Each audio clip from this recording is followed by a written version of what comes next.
Hi, everyone. In this video, I want to be talking about the preliminary fiction assignment, our last assignment for the semester, which is almost over, only 3 weeks long, so we're almost there. As usual, with the preliminary assignment, it'll be shorter than the main assignment, but I just want to have an explanation here to explain what I want you to focus on.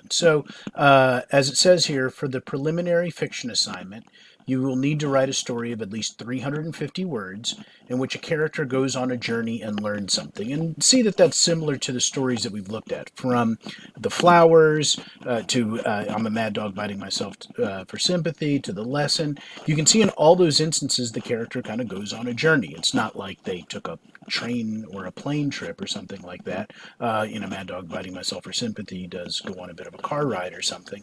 In The Lesson, she just moves, if we didn't see that she's going from Harlem down to Midtown in Manhattan. So not necessarily so far, but there's a kind of a journey. They go away from where they're used to, and they learn something along the way. They potentially change or don't change along the way. And so that's what I want you to begin thinking about, a story that does that. It's a typical kind of a story that we have. They've mentioned that before, all of like the Star Wars stories. Something happens, and now we have to go across the galaxy or whatever to be able to do something, and we have to go through a journey in Middle Earth if we're in the Lord of the Rings kind of things. And so there always is this kind of a journey. Harry Potter goes on a journey to school. That's a common kind of a story. I want to think about what somebody can learn as they go through this journey. And again, all of those examples that I gave you were fantastical. That is, they're science fiction or fantasy. But yours don't have to be science fiction or fantasy. The ones that I gave you, something like, again, all the stories that we've looked, The Lesson, The Flowers, and I'm a Mad Dog Biting Myself for Sympathy, those are very realistic.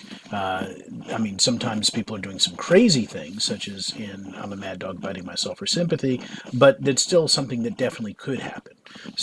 You don't have to have something that's science fiction or fantasy. So you have to have them going on a journey and learning something. So the journey could be long and dramatic, such as in I'm a Mad Dog Biting Myself for Sympathy, or it could be relatively short and not have any earth-shaking events, such as in The Lesson.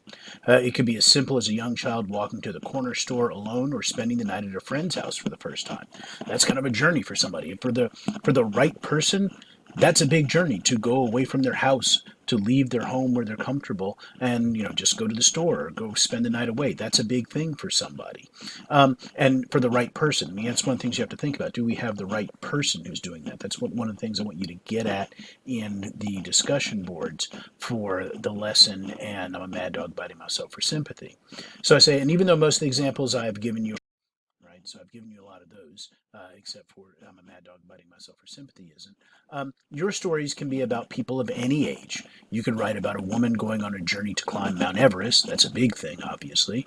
Or about a man going on a journey to the grocery store. It might be, for the right person, going on a journey to the grocery store might be really important to them, depending upon who they are, what their past experiences are, what that grocery store might mean to them. So again, it can be as big as climbing the tallest mountain in the world, or as small as going down the corner to the grocery store.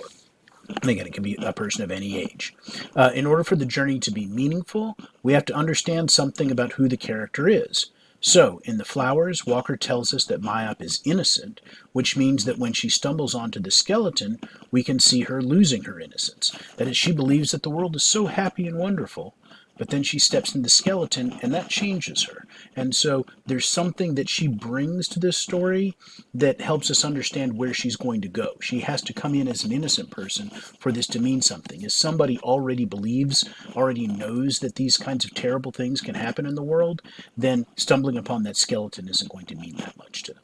But for somebody who does not yet know about that, that's a big deal. So you have to think about who specifically is going to be engaging in this story. Similarly, in The Lesson, we learn that Sylvia is very conceited and thinks that she knows more than anyone else. So when she takes a journey downtown and sees toys that are more expensive than she ever could have imagined, we can see her learning that she does not know as much as she thinks she does. Right? So that's a big thing. It matters that she is somebody who thinks she knows a lot and then is going to take this journey where she's going to realize, I don't know as much as I thought I did. If you have somebody who doesn't believe that they know that much, learning a little bit more is not that big of a deal for them. They think, I'm always learning some things. But you can see from the beginning of the lesson, she feels like she knows everything. And so that's going to be very earth shattering for her when she realizes that she does not. Okay. Similarly, the woman who goes on a journey to climb Mount Everest, this I'm just making this up, might think that she is brave, but then when she actually gets on the mountain, she might learn that she isn't nearly as brave as she thought. Right. So that's a good journey for somebody. Somebody thinks I can do anything. I'm brave. Oh no, you can't. Okay, and so that's an important journey.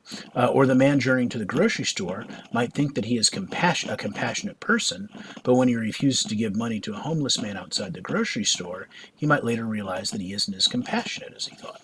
Oh, okay, so that's his journey. It's a very different kind of a journey, but it still is going to be a potentially life-changing journey, something where he's going to learn something about himself. So that's what I want you to think about for this assignment. Again, it's only 350 words. Begin thinking about that, and then I'll pick up with our last few assignments for next week.